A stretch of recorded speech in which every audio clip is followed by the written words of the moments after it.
Eu gostaria inicialmente de agradecer, de manifestar a minha gratidão por estar aqui, agradecendo muito a todas aquelas que oportunizaram a criação da colcha de retalhos, e ela foi feita por muitas mãos de mulheres e de homens também em Alcoólicos Anônimos, que nos deu essa oportunidade de ir agora, né, falando dentro de um espaço da colcha, mas ao mesmo tempo sempre deixando muito claro, né, que esse é um espaço nosso de Alcoólicos Anônimos, e eu estou muito feliz hoje, porque estou vendo muita participação de companheiros aqui, e como é bom a gente ter a presença dos companheiros junto com as companheiras, e também dos familiares, dos grupos de Al-Anon, porque é isso, né?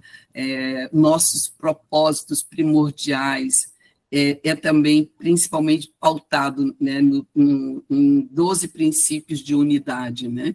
Então, temos 12 de recuperação, 12 de unidade, 12 de serviço, mas eu queria falar desse 12 de unidade, que é ele que nos dá essa graça de estarmos aqui hoje, né, conectados.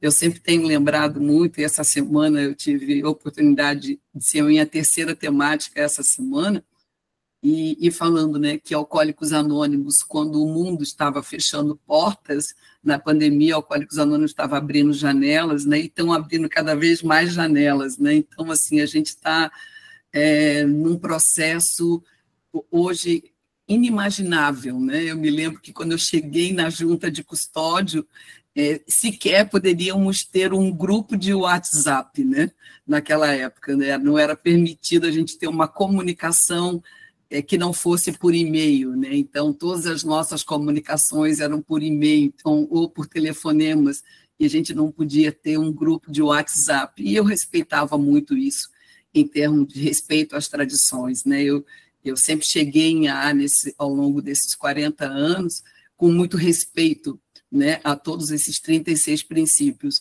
mas quando a gente viu que o Alcoólicos Anônimos mostrou para o mundo o que era capaz de fazer também de forma online, e a gente está aqui hoje, é muito bom, né?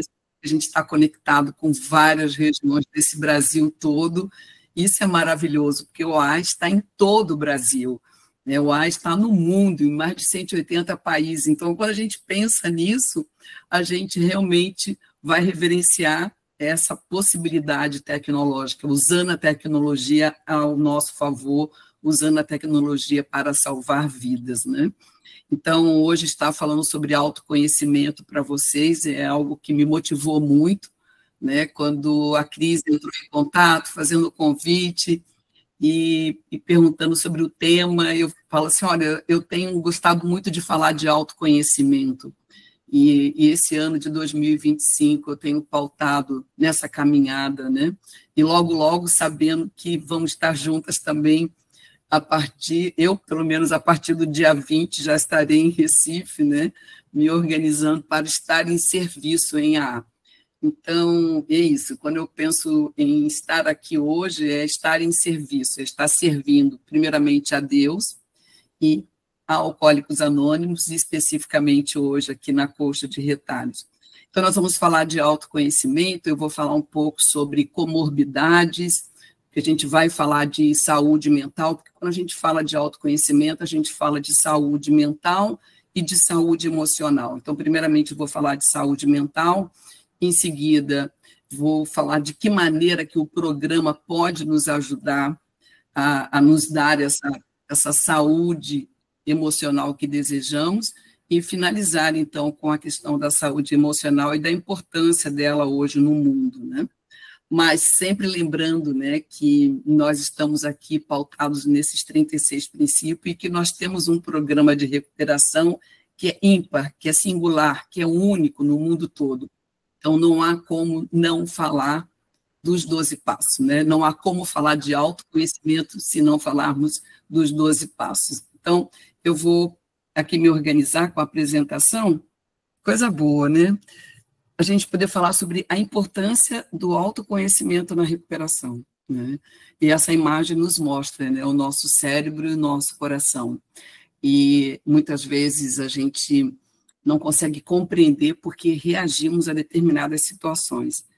Mas eu quero começar realmente colocando sempre primeiro as primeiras coisas, a minha eterna gratidão, em especial nessa noite, né, a Colcha de Retalho, a Alcoólicos Anônimos, que sempre me deu toda essa possibilidade de ser uma servidora.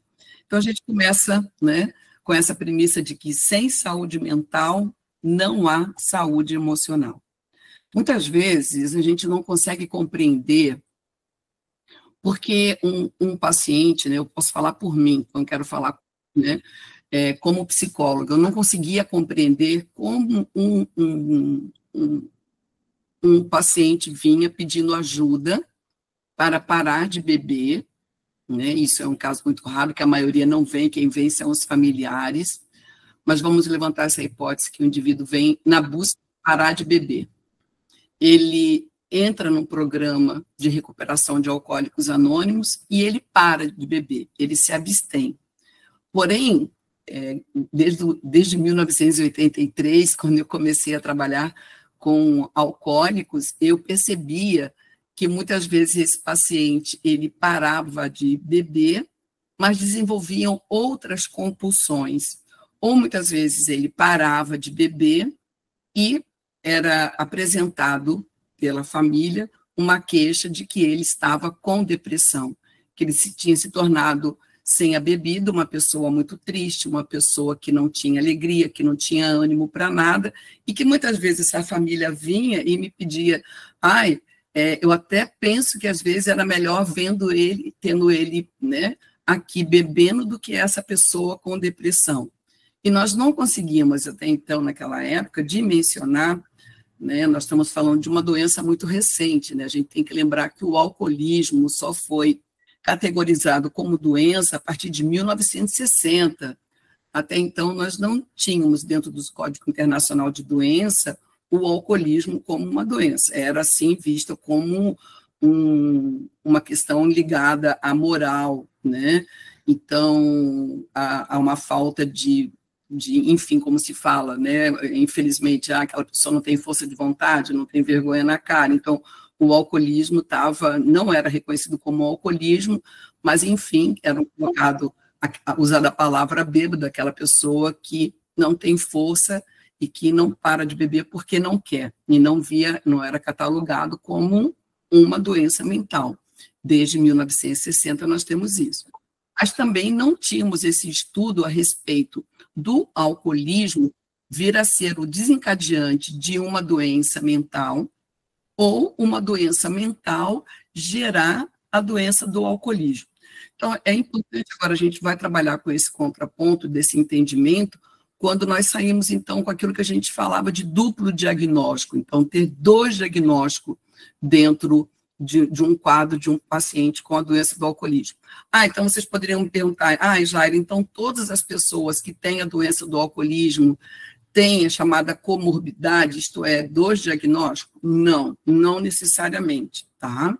Há, sim, evidências, pesquisas que mostram que muitas pessoas que têm depressão ou que sofrem de transtorno de ansiedade podem vir a desenvolver a doença do alcoolismo. Então, nós vamos falar basicamente agora sobre comorbidade. Eu procurei fazer algo bem simples, bem sintetizado, para que vocês compreendam e, obviamente, depois eu me coloco à disposição, tá?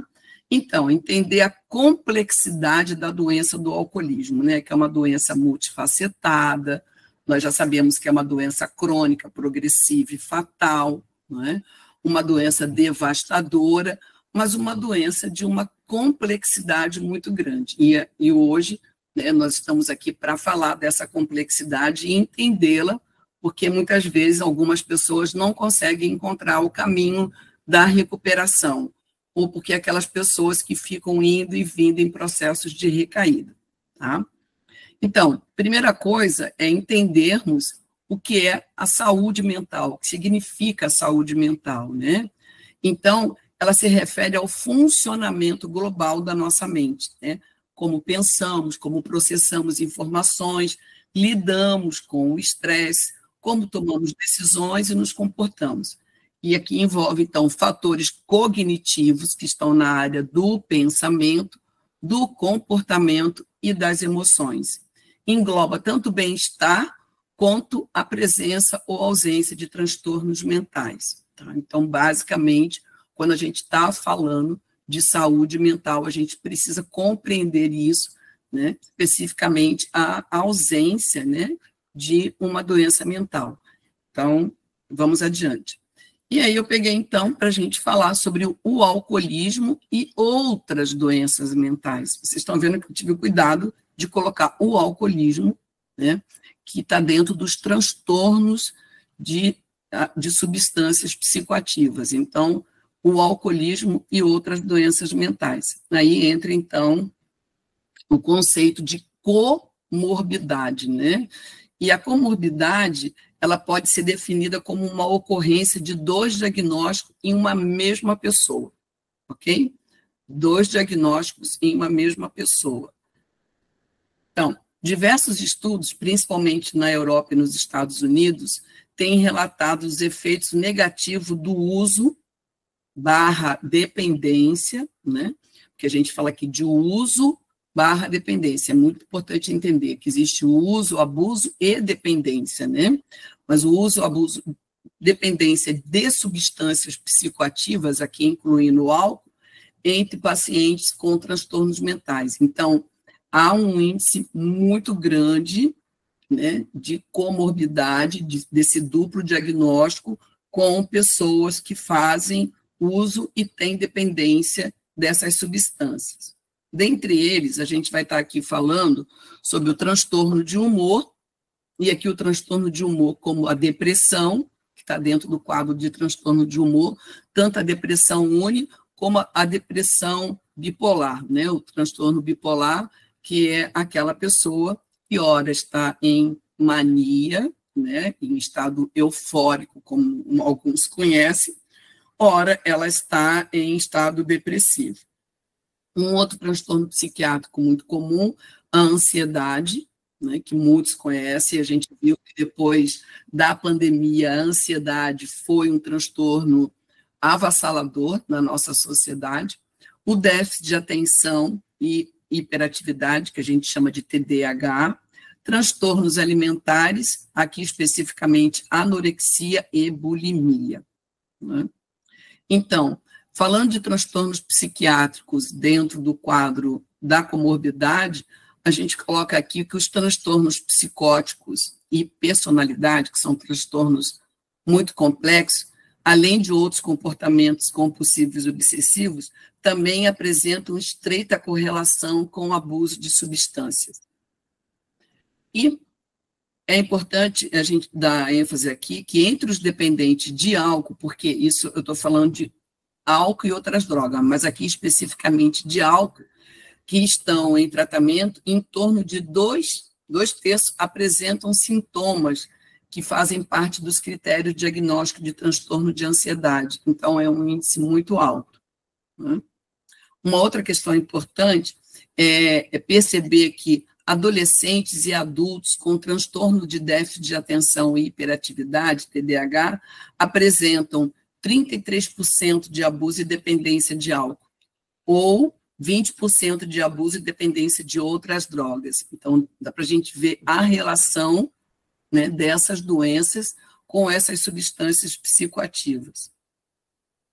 Bom, falando de doenças mentais, que a gente pode colocar que são doenças mais incapacitantes, nem todos os casos, né? Tanto que eu tenho pacientes com esquizofrenia que hoje estão trabalhando, desempenhando todas as suas atividades. O que a gente está falando aqui é que existe uma taxa de esquizofrenia que é 3,4 vezes maior em indivíduos com diagnóstico com transtorno pelo uso do álcool. Então, olha só, né, o percentual. E 5,9 vezes maior, quase 6, pelo uso de drogas do que na população geral. Bem interessante, tá?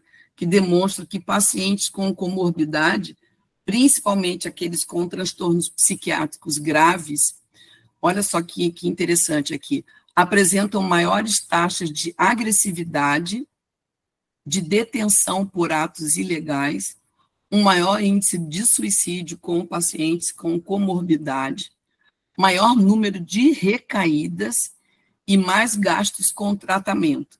Além disso, utilizam mais os serviços médicos e passam por mais reinternações e maiores períodos de hospitalização. Então, como é importante a gente entender isso para entender o sofrimento de muitos pacientes que não conseguiram parar de beber porque muitas vezes não tiveram um tratamento adequado.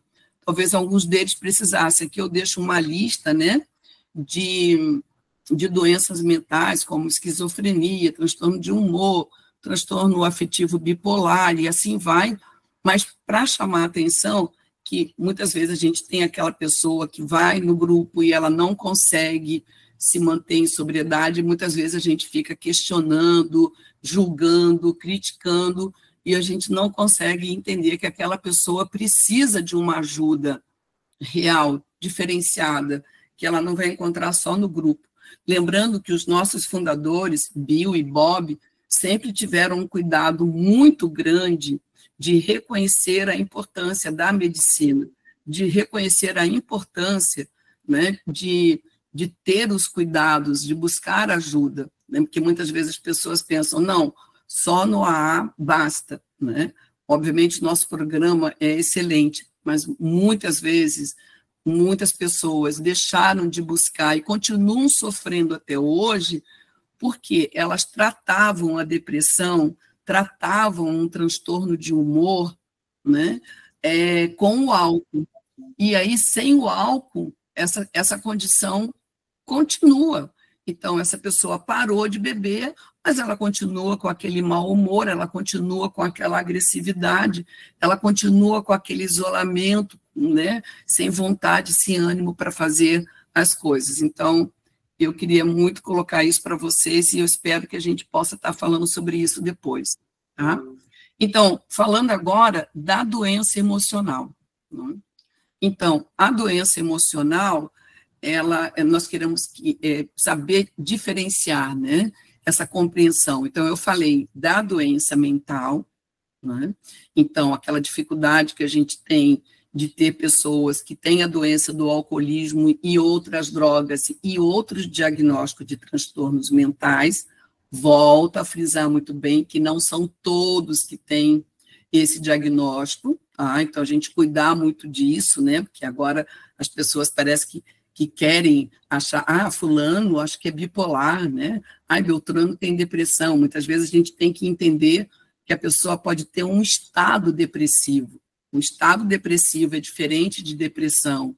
A gente tem que ter todo esse cuidado e lembrando que quem pode diagnosticar é o médico, né? Então, a gente tem que ter um cuidado disso. Mas eu quis aproveitar muito e falar da doença emocional, que é uma doença que nos intoxica muito, né? Eu vejo também que muitas pessoas não têm um comprometimento psiquiátrico, mas também não encontram essa sobriedade emocional que a gente tanto preconiza dentro de Alcoólicos Anônimos. É muito mais do que parar de beber. É uma mudança real de comportamento, mas que muitas pessoas, infelizmente, não conseguem. Então, a doença emocional, ela está ligada diretamente com a nossa emoção. Então, a gente precisa lembrar que pensamos, geramos um pensamento, esse pensamento gera uma emoção, e essa emoção gera um comportamento. Então, para mudar um comportamento, o que eu preciso mudar? O meu pensamento. Não é? Então, algumas pessoas pararam de beber, mas continuam com um pensamento adictivo, com um pensamento alcoólico, né?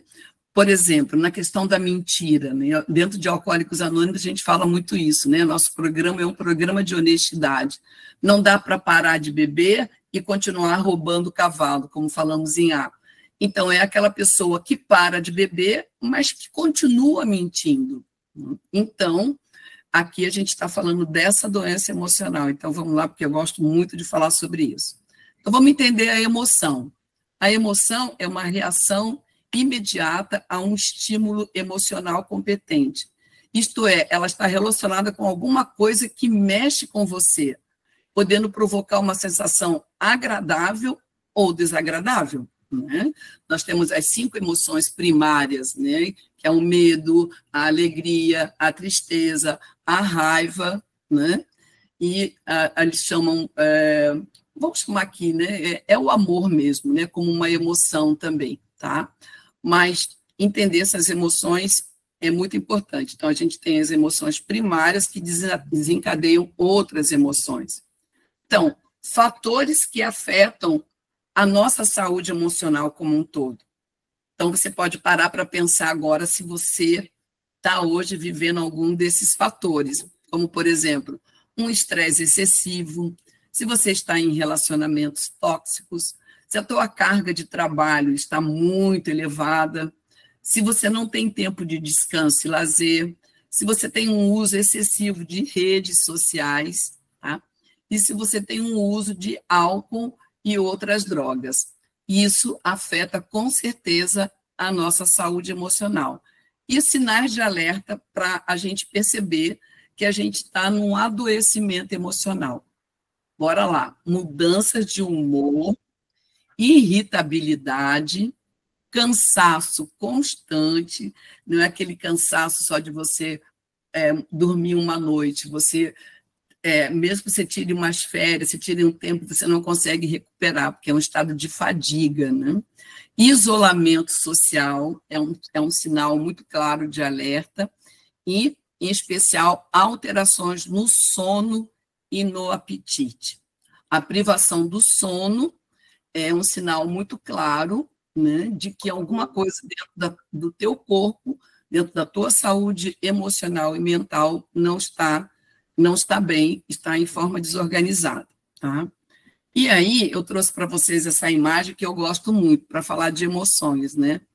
Que nós somos, e eu quero falar aqui com a permissão dos companheiros presentes de ar, mas falar especialmente para nós mulheres, né? Que nós somos ensinadas a reprimir as nossas emoções, não é verdade? Em maioria, nós não somos acostumados a realmente a expressar as nossas emoções. E ali ela tem uma caixa enorme presa nela, está dizendo ali, né? Coisas que eu queria ter falado, mas guardei para mim a vida toda. Eu estava me lembrando agora de partilhas dentro de né? De companheiras, de companheiros também que chegam e falam, eu nunca falei sobre isso. Por exemplo, eu tenho caso com pacientes que já estão comigo há 8 anos e nunca falaram sobre uma reserva e um segredo, né? Que de repente diz assim, eu acho que isso não é nem tão importante, nem sei se eu te falo. Eu digo, que tal? Se você quiser falar, fica à vontade. E quando a pessoa fala, é uma história de abuso muito grande que a pessoa não se dava, né, permissão para falar sobre isso. E eu falo sempre, né, que o tamanho da doença é o tamanho das nossas reservas e dos nossos segredos. E eu acho que vocês concordam comigo sobre isso, que o tamanho da doença é o tamanho das nossas reservas e dos nossos segredos. Então, na verdade, nós acumulamos emoções tóxicas, né? Raiva, ansiedade, tristeza, culpa. A culpa permeia a vida, né, do alcoólico, da alcoólica, né? O medo, alcoólico tem muito medo, e ele, por esse medo, muitas vezes ele abandona, né? Pelo medo de ser abandonado, ele abandona, pelo medo do desempenho, ele desiste, né? Então, ele procrastina, amanhã eu faço, porque ele tem medo de fazer e encarar isso. Então, assim, essas emoções que estou colocando aqui agora, tóxicas, elas fazem o quê? Elas provocam uma intoxicação emocional, né? Eu poderia perguntar assim, qual de vocês passam por uma intoxicação emocional? Obviamente, em algum momento, todos nós podemos estar passando por uma intoxicação emocional, mas eu não estou falando disso. Eu estou falando de pessoas que estão paralisadas, que elas estão vivendo um verdadeiro engessamento na vida delas por essas emoções que impedem elas de fazerem escolhas. E aí, falando, né, voltando agora para a questão do como, né, como trabalhar essa desintoxicação emocional. Então, a fala para a gente que é preciso desatar os nós, né? E nós chegamos, companheiros e companheiras chegam em AA com muitos nós na vida. E esses nós, eles vão desatando. Não adianta a gente acreditar que ele desata tudo de uma vez, né, gente? Ele vai desatando. Às vezes são vários nozinhos, às vezes é um nó muito grande que está aqui, né, na nossa vida e que a gente não consegue resolver. E a gente precisa trabalhar essa desintoxicação emocional. E como a gente pode trabalhar essa desintoxicação emocional? Aonde buscar isso, Jaira? Através de um trabalho com um psicólogo, com um psiquiatra, com muito respeito, né, com meus colegas da área. Sim, muitas vezes a gente vai precisar de um profissional, mas eu quero dizer para vocês que vocês têm toda a ferramenta nas mãos de vocês, exatamente, através dos 12 passos. Desse programa de recuperação, um programa ímpar, um programa singular, que ainda não houve pessoas que pudessem parar para dimensionar a riqueza desse programa, que ele já é reconhecido em vários espaços, são várias clínicas de recuperação que trabalham com esse modelo, que eles chamam, até criaram um modelo chamado modelo Minnesota, né? Que é o modelo que trabalha com o programa de 12 passos, que começou nos Estados Unidos, e que muitas pessoas trabalham, muitos profissionais trabalham com o programa de 12 passos. Eu, particularmente, gosto muito de usar algumas ferramentas dos 12 passos, porque meus pacientes são minoria de alcoólicos anônimos, mas eu trago para eles e os resultados são excelentes. Mas eu queria resumir, né, porque aqui a gente pode ter pessoas que estão vindo pela primeira vez, tem pessoas aqui que sabem muito mais do que eu de 12 passos, para dizer que, para mim, eu resumo os 12 passos em equilíbrio, foco e responsabilidade. Essas 3 palavras, o equilíbrio para evitar os extremos, né, porque a gente não tem muito, quando a gente chega em A, né, a gente não tem muita noção do nosso real tamanho, né, tudo é muito amplo. O foco para viver no aqui e no agora, na realidade, né, porque a doença nos levou a muitos pensamentos mágicos, a ideias mirabolantes, né? E aí trazer para o foco, equilíbrio, foco. E a palavra responsabilidade. Responsabilidade por quem? Por mim, primeiro por mim, né? Pela minha saúde emocional, mas por mim e pelo outro também, né? Já que o nosso propósito primordial é ajudar o alcoólico que sofre, mas que comece por mim, como diz o Al-Anon, né? Esse é um lema de Al-Anon, que comece por mim. Minha responsabilidade por mim, já está ótimo, estou me responsabilizando por mim. Daqui a pouco eu vou conseguir estar me responsabilizando pelo outro. Mas sempre lembrando, né, que você é o ator principal, né? Você não é atriz coadjuvante, nem ator coadjuvante, você é ator principal desse processo.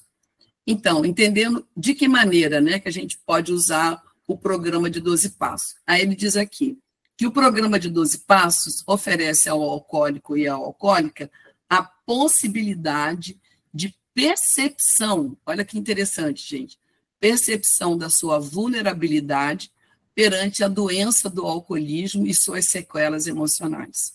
Né? Tá ele ali na corda bamba, né?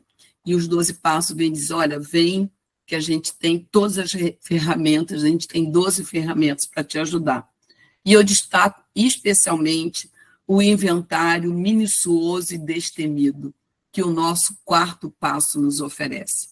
Obviamente, eu adoraria aqui falar do primeiro, do segundo e do terceiro, mas eu tinha que destacar algum passo para falar sobre intoxicação emocional e como trabalhar essa desintoxicação. No meu entendimento, como psicóloga hoje, uma das grandes ferramentas para a desintoxicação emocional é o 4º passo. É escrever esse 4º passo. Mas não é simplesmente chegar e escrever contando, é um escrever sentindo, inventariando as tuas emoções. Quando você lembrou disso e você escreveu sobre isso, que emoção que você sentiu? Quando eu escrevi isso, eu senti raiva, eu senti mágoa. Tá conectado com a sua emoção. eu estranho muito, né? Eu já trabalhei com clínica, e numa clínica, quando eu cheguei para trabalhar aqui em Florianópolis, há 23 anos atrás, eles tinham o costume de fazer, os pacientes internos faziam um quarto passo. Eles escreviam o quarto passo, tipo assim, eles tinham uma semana para escrever o quarto passo, e ele tinha uma reunião, tá, com o coordenador, que era um senhor que estava em recuperação há muito tempo, que era membro de AA e de NA também, e ele lia, o paciente lia fazia o seu quinto passo, lendo para aqueles pacientes que estavam ali. Sendo que aqueles pacientes eram recém-chegados, eram pessoas que estavam mais tempo, eram pessoas que também não estavam bem, e ficavam ouvindo ouvindo o quinto passo, né? Mas aquele quarto passo, como que ele foi escrito? Eu não quero desmerecer quem escreveu um quarto passo numa clínica, mas dificilmente você vai colocar num quarto passo aquilo que realmente precisa ser colocado quando você sabe que você vai ser ouvido por muitas pessoas. Porque nós, seres humanos, temos muita preocupação com a estima alheia, isto é, com o que os outros vão dizer. Então, muitas vezes, nós não somos verdadeiros quando realizamos esse quarto passo, pelo medo até do que o meu padrinho vai achar, né? E aí do que o meu psicólogo vai achar, do que o meu médico vai achar. Então, naquela época, eu fiquei muito angustiada, né? Quando eu vi aquele cenário, e briguei bastante, assim, a gente conseguiu que, por fim, o quinto passo fosse feito só com o médico, ou só com o psicólogo, ou só com o assistente social, só com um profissional da área da saúde. Então, foi um avanço muito grande e eu fiquei muito feliz. Mas, voltando a falar do quarto passo, né? Esse inventário moral não é um processo de autocrítica destrutiva, não é aquele chicote na mão, né? Mas é uma faxina mental para entender como e por que certos excessos causaram os problemas emocionais. O objetivo do quarto passo é remover os obstáculos que impedem o crescimento e a sobriedade. Olha que bacana isso, né? O objetivo é remover aquele obstáculo que impede o teu crescimento. Tá, Jair, eu parei de beber, mas o teu crescimento em AA, como tem sido? Como está a tua sobriedade emocional? Então, o quarto passo é um mergulho no meu eu, né? É um mergulho no meu eu, né? Eu, Jaira. E aí eu coloquei aqui ainda alguns pontos que eu acho importantes num quarto passo. Eu sei que vocês vão ter muitos roteiros de quarto passo, existe, né, uma orientação dentro de Alcoólicos Anônimos, você pode buscar isso com o seu padrinho, pode buscar isso no seu grupo. Mas, basicamente, o quarto passo é identificação de ressentimentos. Ah, Jaira, mas eu não tenho ressentimento. Tem. Então, analisar as mágoas guardadas contra outras pessoas que podem ter sido gatilhos para o consumo do álcool, né? Existe muita mágoa, muito rancor, né? Eu digo sempre que ninguém odeia mais o alcoólico do que ele mesmo, né? Então, o primeiro perdão que o alcoólico precisa se dar é para ele mesmo, né? Então, a família sempre diz, sofremos muito, mas eu digo, ninguém sofreu mais do que o próprio alcoólico. Então, no quarto passo também é um espaço de reconhecimento de medos, identificar os medos que paralisavam, motivavam comportamentos autodestrutivos. Por que eu tenho medo de dizer quem eu sou? Né? Por que esse medo? O que está me paralisando? Né? Porque o medo é isso, ele ataque ou fuga, né? Então, o medo é muito importante, esse reconhecimento do medo e trabalhar a desintoxicação do medo. Um outro, dentro do quarto passo, é a análise dos relacionamentos. Refletir sobre o papel em conflitos e como as ações afetaram outras pessoas dentro desses relacionamentos, né? Qual é o seu próprio papel em tudo isso, né? Então, eu sou o causador, eu sou causa ou sou efeito, né? E na maioria das vezes a gente se encontra como efeito das coisas. Eu ajo assim porque o fulano... Jairo, você não sabe que se você conhecesse o meu marido ou a minha esposa, o meu trabalho... Então, a gente está sempre muito no lado efeito da vida e não do lado causa. E quando a gente vem para o lado causa, isso é fantástico, porque a gente sente e reconhece que nós não somos culpados pela doença, mas nós somos totalmente responsáveis pela nossa recuperação. E isso é algo único, né? Que essa recuperação está nas tuas mãos aqui. Bom, o último aqui eu coloquei a admissão de falhas. Reconhecer os próprios defeitos, como o orgulho, a desonestidade, a vaidade, a teimosia, podem ter sido inimigos no processo da recuperação. E isso, né, que a gente fala de defeitos de caráter, né, a gente poder olhar isso como uma grande intoxicação.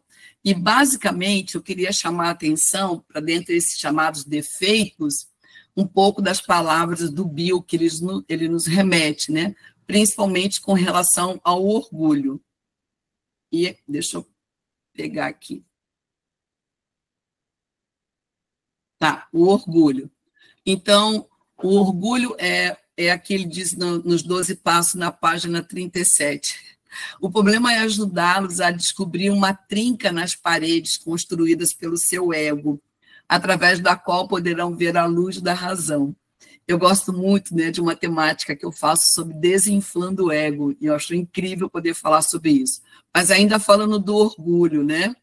O Bill coloca aqui, orgulho, avareza, luxúria, ira, gula, inveja, preguiça. Não por acaso o primeiro da lista é o orgulho, pois é o principal fomentador da maioria das dificuldades humanas. Olha que incrível que esse homem fala. O maior empecilho ao progresso progressivo.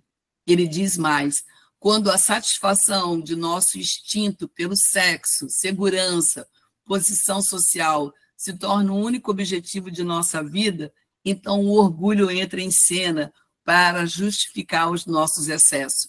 Está no livro Os 12 Passos, na página 39. Olha que fantástico isso, né? Então, ele diz que nossas feridas nos ajudam a aceitar a nossa humanidade. E é isso que o quarto passo vem, né? Ele vem trazer essas feridas. A gente fala, Jaira, eu não quero mais falar sobre isso. Mas como eu não quero mais falar sobre isso, se isso está me impedindo o meu crescimento? Então, lembrar que as nossas feridas, né, elas também nos ajudam a aceitar a nossa humanidade e abrir-nos aos ensinamentos a nós destinados, né? O que há de bom para ser aprendido de tudo isso, né, gente? Porque nós estamos conectados. Esse é um programa que nos dá um recurso como o quarto passo e o quinto passo para nos dar a certeza que nós estamos conectados e que nós precisamos aceitar. E aceitar o quê, gente? Né? Aceitar essa ajuda espiritual que o programa nos oferece, que está à nossa disposição. Só basta que a gente estenda a mão para essa ajuda espiritual. Né?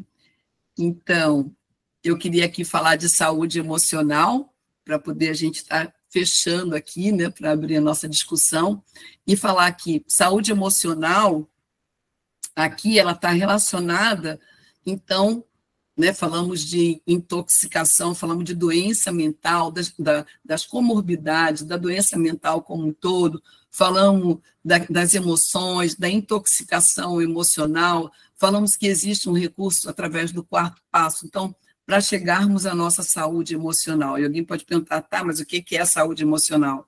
Então, ela está relacionada com a nossa capacidade de identificar o que sentimos e responder de maneira equilibrada às situações da vida. Eu estou sentindo. Implica em manter relações saudáveis consigo e com o outro, um dia de cada vez. Não significa, saúde emocional não significa estar sempre bem, não existe isso. Mas saber lidar com emoções positivas e negativas, porque elas existem e elas vêm. Então, eu trouxe aqui para vocês um alfabeto emocional, né? Então, a gente pensar que quantas pessoas, infelizmente, ainda no nosso país são analfabetas, né? Pessoas que não sabem ler. E quantas pessoas são analfabetas emocionalmente e que elas estão sofrendo e que o programa de 12 passos dá a elas condição de ser alfabetizada emocionalmente, né? Então, o que é uma alfabetização emocional? Então, falando de novo, capacidade de reconhecer, nomear, compreender, expressar as próprias emoções e, agora aqui, as emoções do outro de forma adequada. Essa imagem bonitinha aí dos bonequinhos é do filme Divertidamente, que eu aconselho a todos assistirem. Já tem o 1 e o 2, que parece que é filme para criança, e, na verdade, é filme para adulto, que fala das emoções. Os atores principais são as emoções. Aqui a gente tem a alegria, tem a raiva, tem a soberba, tem o medo, tem a melancolia, tem a tristeza, tem a ansiedade, né? Então, aí são todas as emoções que a gente pode... Se vocês assistirem um filme, vocês vão ver que vale muito a pena, tá? Então, mas para poder fechar a alfabetização emocional, eu vou dizer para vocês que existe uma etapa para a alfabetização emocional, então preste atenção nessa etapa. Primeiro, perceber as tuas emoções. Então, por que eu estou desse jeito? Né? Por que eu estou tão... reconhecer quando está sentindo algo, né? Alegria, tristeza, medo, raiva. Aí você já viu que, assim, de repente, uma pessoa te pergunta, o que você tem? Eu estou chateada. Estou com uma dor no estômago. Eu estou chateada. E, na verdade, eu não estou chateada, estou com raiva. Mas parece que dizer que está com raiva é algo tão não aceito pela nossa sociedade. Como que você é uma cristã e você tem raiva? Sim, eu tenho raiva. Eu tenho muita raiva. Eu preciso falar dessa raiva. Não de uma forma agressiva, mas reconhecer essa raiva. Entrar em contato com essa raiva, para que você possa eliminá-la, né? Então, eu preciso nomear as emoções, né, no alfabeto emocional, né? Dar nome ao que se sente. Eu estou frustrado, eu me sinto ansioso, eu estou irritado, sabe? Precisa nomear o que você está sentindo mesmo. Outro, você precisa compreender o motivo, refletir o que desencadeou aquela emoção, como, por exemplo, por que eu tô assim? Eu estou ansiosa porque amanhã eu tenho uma apresentação importante. Porque amanhã eu vou começar um trabalho novo. Porque amanhã eu tenho que fazer matemática no grupo. Então, assim, eu tenho que compreender essa emoção e linkar ela com a minha realidade, né? E entender que o outro não tem culpa de você estar sentindo isso, né?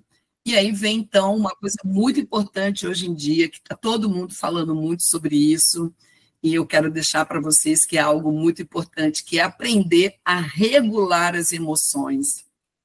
Como é que é isso, regular as emoções? É encontrar formas saudáveis de lidar com emoções difíceis ou intensas. Por exemplo, quando o pensamento vier, né? Aquele pensamento crítico, julgador, aquele pensamento destrutivo, não tem aquele pensamento que eu chamo de intrusivo, aquele pensamento repetitivo que não sai da tua cabeça, isso não vai dar certo, isso não vai dar certo, isso não vai dar certo. Para, respira, relaxa, escreve, sabe? Escreve sobre isso. Por que eu estou com isso? É um medo? É um medo que está me fazendo ter essa emoção? Conversa com alguém, busca uma outra atividade prazerosa, vai tomar um banho, sabe? Vai fazer alguma coisa para quebrar aquele estado. Lembre-se que você não é o seu pensamento e que os pensamentos entram e saem. Agora, quando eles ficam, eles se tornam obsessões. E lembra que nós estamos falando de uma doença, o alcoolismo, uma doença que promove comportamentos compulsivos e obsessivos, ok? Então, a gente precisa ter muito claro a importância da regulação emocional. E chegando aqui no caminho final, né, eu queria dizer para vocês, lembre-se, mas lembre-se sempre, eu gosto dessa imagem, que você é único, que você é única, né? Muitas vezes está todo mundo seguindo numa mesma direção. Então, lá, né, essas folhinhas, né, ali que a gente dobra e faz aviãozinhos, né? Eu adorava quando criança fazer isso, gosto até hoje, agora eu faço para minha neta. E aí, de repente, está todo mundo seguindo no mesmo caminho, mas tem aquele que resolveu tomar um outro caminho, porque ele é único. e porque ele tem escolha, porque a vida é feita de escolhas, não é?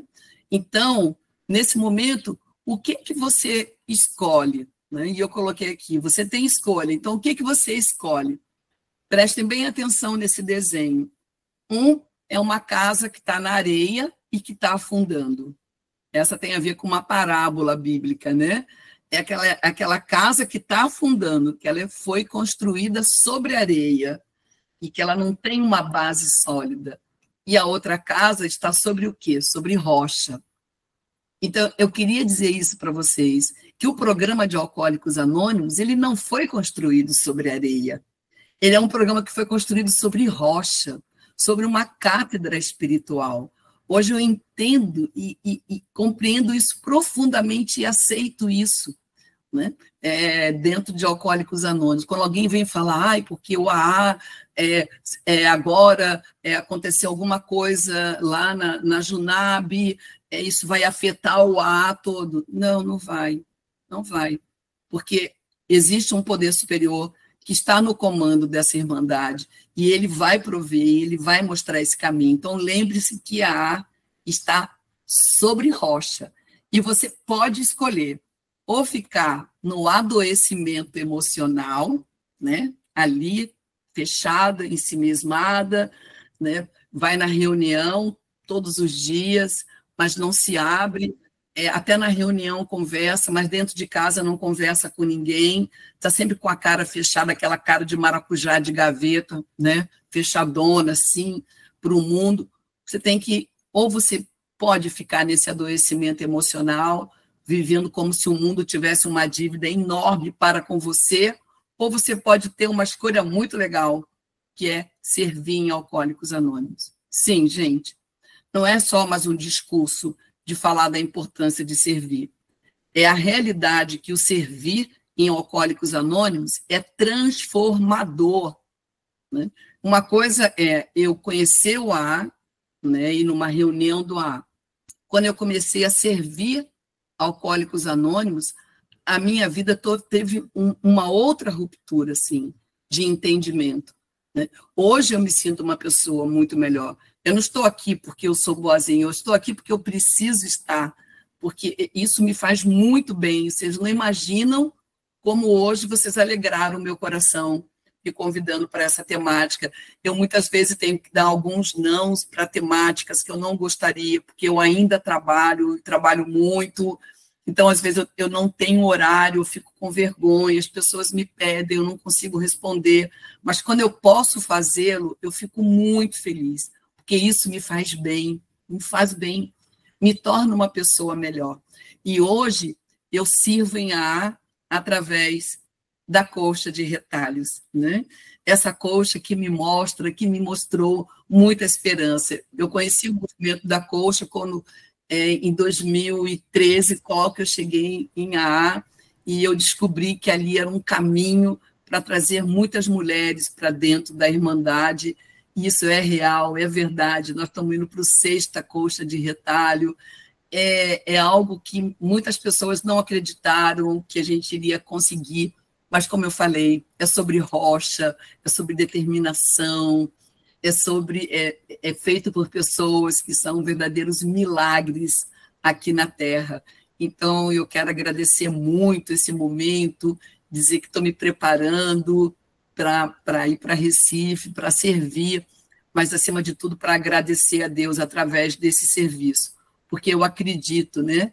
Acredito nesse programa, acredito que muitas 24 horas que acontecem hoje no mundo são plenas de luz, paz e amor.